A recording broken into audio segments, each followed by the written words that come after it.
संस्कृत गुरुजी Odisha YouTube channel को समस्त को सुस्वागत। आमे गत पाठ अणत्व विधि विषय आलोचना करूँ।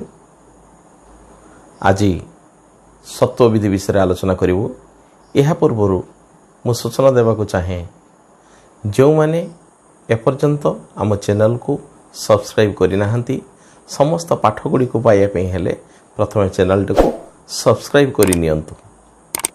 तेबे आसंतु आज आरंभ करिबा सत्व विधि।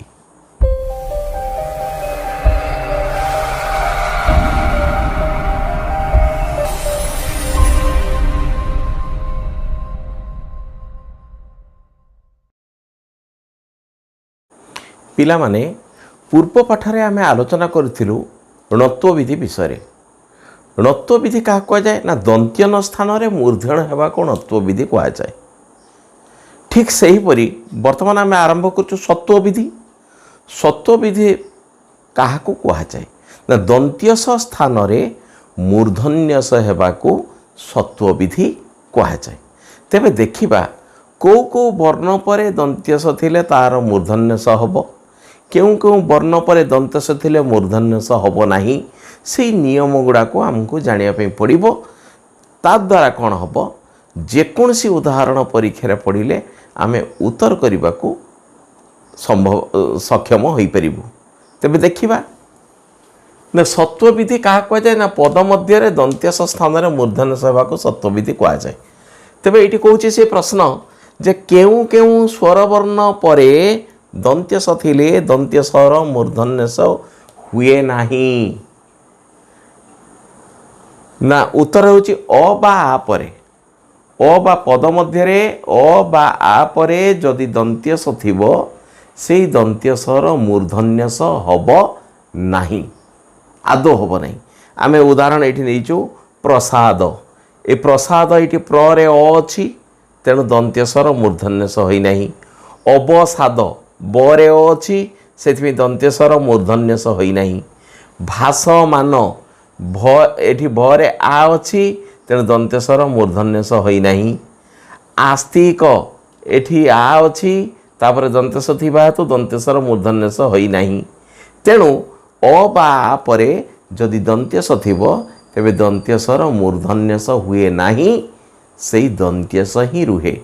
किंतु आमे आकाश सेठी आ परे ताल बेस रही सेटा व्यवहार हेई आसीछि। सेगुड़िक बहु पुरातन कालरू आमे ताकू बदलई पारिबा नहीं जे अ बा आ परे दंत्यस हब कहीकि ताकू बदल दबा नहीं, से व्यवहार हो आसी। तेणु सेमती हेनी। एतिकी मन रखा पड़ो अ बा आ परे जो स हुए से टी हूँ दंत्यस। बेले बेले व्यतिक्रम रही। व्यतिक्रम जो आसो से आम आलोचना करवा। वर्तमान अन्य नियम को देखा। पिला माने आम पूर्वर आलोचना करूँ अ बा आ परे जदि दंत्यस थिबो तेबे से दंत्यसर मूर्धन्यस हब नाही। वर्तमान प्रश्न आसूची केउ केउ स्वरवर्ण पर दंत्यस थिले दंत्यसर मूर्धन्यस हुए। ताले ओ आ को आमे छाड़ीदेलु। ओ आ को छाड़ी दे साला पर आउ स्वरवर्ण कौन रहिला ना ह्रस्व ठारू ओ पर्यंत ये सब गोटे गोटे स्वरवर्ण रहिला। तेबे ओ आ पर जदि दंत्यस हब तेबे ओ आ को छाड़ी दे सारला पर ह्रस्व ठारू ओ पर्यंत जेकोसी स्वरवर्ण थिबो तापर जदि दंत्यस थाए तेबे से दंत्यसर मूर्धन्यस हब। तेणु से कहूँ ह्रस्व ठारू ओ पर्यंत स्वरवर्ण पर दंत्यस थिले दंत्यसर मूर्धन्यस हुए। ये आम उदाहरण गुड़ाक देखा। ये ह्रस्व अच्छी बोली ये मूर्धन्यस है। ये रुकार स्वरवर्ण अच्छी बोली ये मूर्धन्यस है। ये औ स्वरवर्ण अच्छी बोली ये दंत्यसर मूर्धन्यस होती। शुश्रूषार दीर्घ अच्छी बोली ये मूर्धन्यस होती। जिगिषार ये दीर्घ ही रही बोली ये मूर्धन्यस होती। गवेषणार ये बोरे एकार स्वरवर्ण रही बोली ये दंत्यसर मूर्धन्यस होती। पुरुषर ये रे ह्रस्व स्वरवर्ण अच्छी बोली दंत्यसर मूर्धन्यस होती। हितैषणार ये ऐकार थिबा हेतु स्वरवर्ण तेणु तापर दंत्यस थिला दंत्यसर मूर्धन्यस होईछि। परीक्षा रे इम्पोर्टाट होछि ये गोटे आसीजिवो इम्पोर्टाट बेसी ये होछि मोस्ट इम्पोर्टाट ये मध्य होछि इम्पोर्टाट ये मध्य होछि इम्पोर्टाट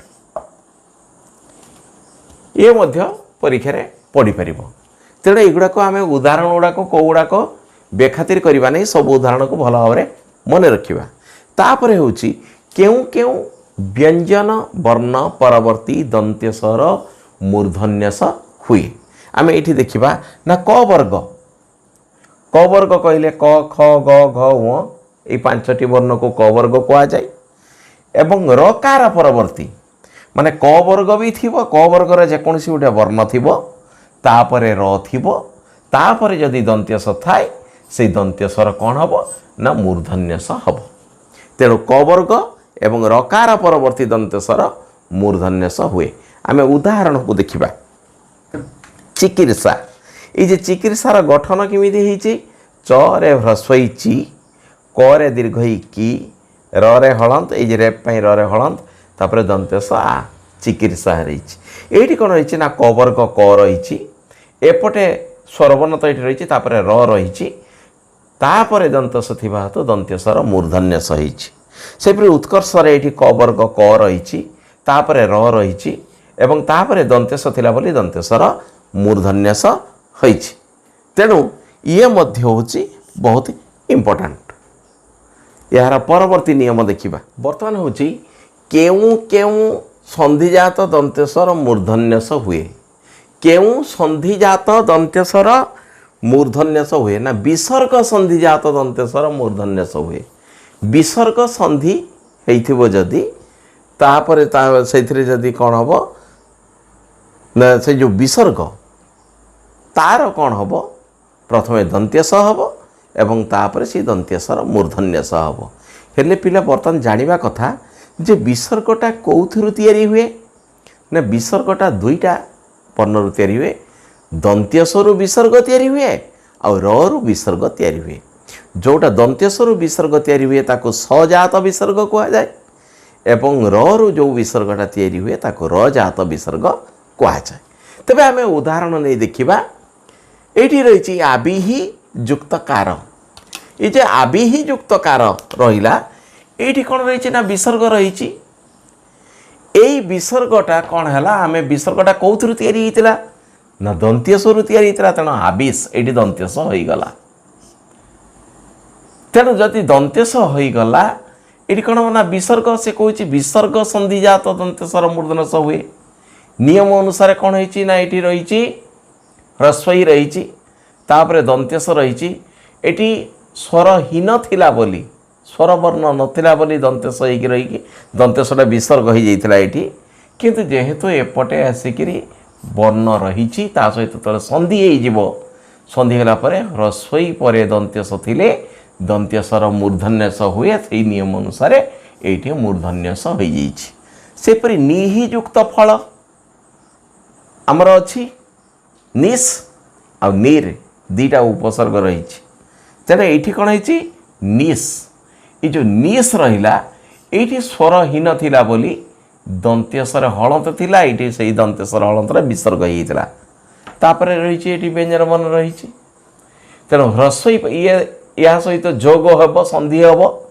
तेणु जेहेतु संधि हम संधि हो सारापर कौन रोचे पूर्व वर्ण में ह्रस्वई रही तेणु ह्रस्वई पर ओआ को छाड़देला अन्य स्वर वर्ण पर दंत्यस थिले दंत्यस्वर मूर्धन्यस हम से अनुसार ये मूर्धन्यस होती धनु युक्त पानी धनु शब्द ये हलंत थिला बोली दंत्यस्वर ये विसर्ग होगी धनु होता या व्यंजन वर्ण रही तेणु संधि हम संधि होगला कौन हम एपटे जेहेतु उ स्वर वर्ण रही उ स्वर वर्ण थी हेतु तापर दंत्यस्वर मूर्धन्यस है सेमती बहि युक्त कृत आपको ये आम संधि करुचे बहीटा कौन है ना बहिष ये विसर्ग था विसर्गर दंत्यस्वर हलंत सब मन रख दंत्यस्वर हलंतर यही सर ही हुए विसर्ग रे हलंत हुए विसर्ग तेणु ये तार जो वर्णर विसर्ग होता से वर्ण होगला बहिष तेणु ये विसर्गटा दंत्यस्वर हलंत होगला या सहित जो जोग हो संधि होती जेहेतु स्वर वर्ण ह्रस्वई रही से नियम अनुसार ये दंत्यस्वर मूर्धन्यस है चतुः युक्त पद चतुः हूँ चतुष तापर पद ये ह्रस्व रही तेणु ये दंत्यस्वर मूर्धन्यस होमें सत्वविधिर परवर्ती नियम देखा ये गोटे जो नियम रही केउ प्रत्यय युक्त हेले दंत्य सर मूर्धन्य स हुए नहीं। केउ प्रत्यय कहला ना शब्द सहित जदि सात प्रत्यय युक्त होइथिबो, शब्द थिबो बाँ पटे तापर सात प्रत्यय थिबो, ताले से सात प्रत्यय रे थिबा दंत्य स्वर मूर्धन्य स हुए नाही। आमे एटी उदाहरण नबा। धूली होची गोटे शब्द, सेथिरे होची सात प्रत्यय, धूली सात। नियम अनुसार ह्रस्वई परे ओ आ को छाड़ी दे सारिला परे ह्रस्वई ठारू ओ पर्यंत स्वर वर्ण परे जदि दंत्य स थिबो तेबे से दंत्य स्वर मूर्धन्य स हबा कथा। किंतु जदि सात प्रत्ययस्थ दंत्य स होइथिबो तेबे से दंत्य स्वर मूर्धन्य स हबो नाही। सेपरि अग्नि युक्त सात, अग्नि सात एथिरे मध्ये ह्रस्वई परे दंत्य स हबा कथा, किंतु ये सात प्रत्यय रे रहिथिबा दंत्य स्वर मूर्धन्य स हबो नाही। तापर केउ शब्द गुडी करे सत्व विधि नियम लागू हुएनी। सब जगह तो आम नियम लागू करि परिबेनी। किछि शब्द इपरि व्यवहार होची आम ओडिया भाषा रे, विराट ओडिया भाषार भंडार। तेणु विभिन्न समय रे इंग्रेज माने आम देश को आसथिले, मुसलमान माने आम देश को आक्रमण करथिले, विभिन्न गोष्ठीर लोक माने आम देश को आसीछंती। तांकर भाषा गुड़िक किछि आमे आज पर्यंत व्यवहार करूचे। सेई भाषा गुड़िक रे जेउ व्यवहार हई आसीछि ताको आमे परिवर्तन करि परिबा नाही। सेथरा म ओडिया व्याकरणर नियम काम करे नाही। कोन ना देशज किछि आज देशज शब्द रहिछि आगुरो आमे व्यवहार करि आसीचे। आउ किछि रहिछि ओडिया रे व्यवहृत केतक वैदेशिक शब्द रे जेउ व्यवहृत होछि जो दंत्यस से दंत्यसर मूर्धन्यस हुए नाही। ताले गोटे नोटिस, पुलिस, गिलास, बक्सिस, इस्पात, इशारा, हिसाब, स्कूल, आरिसा, आम जो आरिसा पिठा कथा कहूचे। तेणु ये नोटिस ये शेष हलंत थी तुम मन रखि शेष जेहेतु हलंत दंतेश थे तार मूर्धन्यस हम नहीं ये नोटिस, पुलिस, गिलास, बक्सिस, इस्पात, इशारा, हिसाब, स्कूल एगुड़ाक सब वैदेशिक शब्द। प्राय आम एगुड़ाक वैदेशिक केतबेले मुसलमान मानकर रही तो इंग्रेज मानकर रही इमिति सब रही। तेणु से सब दंतेश गुड़िकर मूर्धन्यस हम ना। यहीटा बेले बेले परीक्षा पचारे कहीं नोटिस देदेव एठारे कहीं दंत्यसर मूर्धन्यस होई नहीं। आमको उत्तर लिखा पड़ो यह वैदेशिक शब्द होइथिबा हेतु एठी सत्व विधि नियम लागू होई नहीं बा सत्व विधि नियमर व्यतिक्रम घटी। वैदेशिक शब्द होइथिबा हेतु यह दंत्यसर मूर्धन्यस होई नहीं। एतिकी लिखिदेले उत्तर पूरा ठीक हो गला। आमे परवर्ती नियम देखिबा। पिला माने सत्व विधि मध्य केतक नियमर व्यतिक्रम देखा जाए ना केतक स्थल रे सत्व विधि नियमर व्यतिक्रम देखा जाए। अर्थात दंत्यस मूर्धन्यसरे परिणत हुए नहीं। कौ जगार हुए नी ना अनुसरण एठी ह्रस्व अच्छी नियम अनुसार ओ आ को छाड़ी दे सारा परे अन्य स्वर वर्ण पर दंत्यस थिले दंत्यसर मूर्धन्यस हुए। ताले अनुरे एठी कोन रहिछि ह्रस्व रहिछि किंतु एठी दंत्यसर मूर्धन्यस होई नहीं। विस्मरण रे एठी बी रहिछि किंतु दंत्यसर मूर्धन्यस होई नहीं। विसर्ग रे एठी बी रहिछि दंत्यसर विसर्ग होई नहीं। विस्तार रे एठी बी रहिछि ह्रस्व रहिछि दंत्यसर मूर्धन्यस होई नहीं। अनुसंधान रे एठी ह्रस्व रहिछि दंत्यसर मूर्धन्यस होई नहीं। विसूचिका एठी दीर्घ ह्रस्व रहिछि एठी दंत्यसर मूर्धन्यस होई नहीं।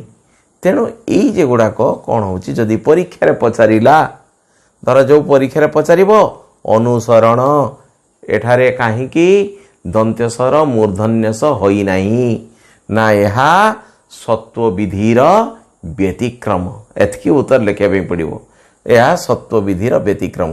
तेणु सत्व विधिर व्यतिक्रम थिबा हेतु ये एगुड़क दंत्यसर मूर्धन्यस होई नाही। सेहीपरि केतेक स्थल रे स्वाभाविक भावे दंत्यसर व्यवहार मूर्धन्यसर व्यवहार होता है। आमे कहीचे नियम जहाँ अच्छी कौन ना ओ बा आ परे ଯେଉଁ ସ ହେବ ସେହି ସଟି ଦନ୍ତ୍ୟ ସ ହେବ। ହ୍ରସ୍ୱଇ ଠାରୁ ଔ ପର୍ଯ୍ୟନ୍ତ ସ୍ୱରବର୍ଣ୍ଣ ପରେ ଯେଉଁ ସ ହେବ ସେଟା ମୂର୍ଧନ୍ୟ ସ ହେବ। ଆମେ କହିଥିଲୁ ଏଠି କ'ଣ ହେଲା, ସେ ନିୟମ ବ୍ୟତିକ୍ରମ ହେଲା। ଏଠି ମଧ୍ୟ ରହିଛି ସ୍ୱାଭାବିକ ଭାବରେ କ'ଣ ନା ଆଷାଢ଼, ଏଠି ଆ ରହିଛି ତାପରେ ଦନ୍ତ୍ୟ ସ ହେବା କଥା, କିନ୍ତୁ ଏଠି ଆଷାଢ଼ ମୂର୍ଧନ୍ୟ ସ ରହିଛି। ତାପରେ ଭାଷା ଭରେ ଆକାର ରହିଛି, ତେଣୁ ଇଏ ଦନ୍ତ୍ୟ ସ ବଦଳରେ ମୂର୍ଧନ୍ୟ ସ ହେଇଛି। ଚାଷରେ ଆକାର ରହିଛି, ଦନ୍ତ୍ୟ ସ ବଦଳରେ ମୂର୍ଧନ୍ୟ ସ ହେଇଛି। କଷାରେ ଅ ରହିଛି, ଦନ୍ତ୍ୟ ସ ବଦଳରେ ମୂର୍ଧନ୍ୟ ସ ରହିଛି। କାହିଁକି ଏଗୁଡ଼ାକ ଏପରି ହେଇଛି ନା ଏଟା ସ୍ୱାଭାବିକ ପ୍ରୟୋଗ ରହିଛି ଆଗରୁ, ତାକୁ ଆମେ ବଦଳେଇ ପାରିପାରିବା ନାହିଁ। ଆଗରୁ ବ୍ୟବହାର ହେଇଛି ମେଘଦୂତରେ ଆଷାଢ଼ସ୍ୟ ପ୍ରଥମ ଦିବସ ବୋଲି କାଳିଦାସ ମଧ୍ୟ ବର୍ଣ୍ଣନା କରିଛନ୍ତି। ଯେଉଁମାନଙ୍କ ଆମର ପୂର୍ବପୁରୁଷ, ଯେଉଁମାନେ ଗୁରୁଜନ, ଯେଉଁମାନେ ଋଷି ମୁନି ଆଗରୁ ଯେଉଁ ଶବ୍ଦ ଗୁଡ଼ିକ ବ୍ୟବହାର କରିଯାଇଛନ୍ତି, ଆମେ ତାକୁ ବଦଳେଇ ପାରିବୁ ନାହିଁ। ତାକୁ ବେଳେବେଳେ ଆର୍ଷ ଶବ୍ଦ ମଧ୍ୟ କୁହାଯାଏ। ତେଣୁ ଏଇଗୁଡ଼ିକର ବ୍ୟବହାର ହେଉଛି କ'ଣ ନା ସ୍ୱାଭାବିକ ପ୍ରୟୋଗ ରହିଛି। ପିଲାମାନେ, ଆଜିକାର ପାଠ କିପରି ଲାଗିଲା ନିଶ୍ଚିତ କମେଣ୍ଟ ବକ୍ସରେ କମେଣ୍ଟ ଦେଇ ଜଣାଇବ।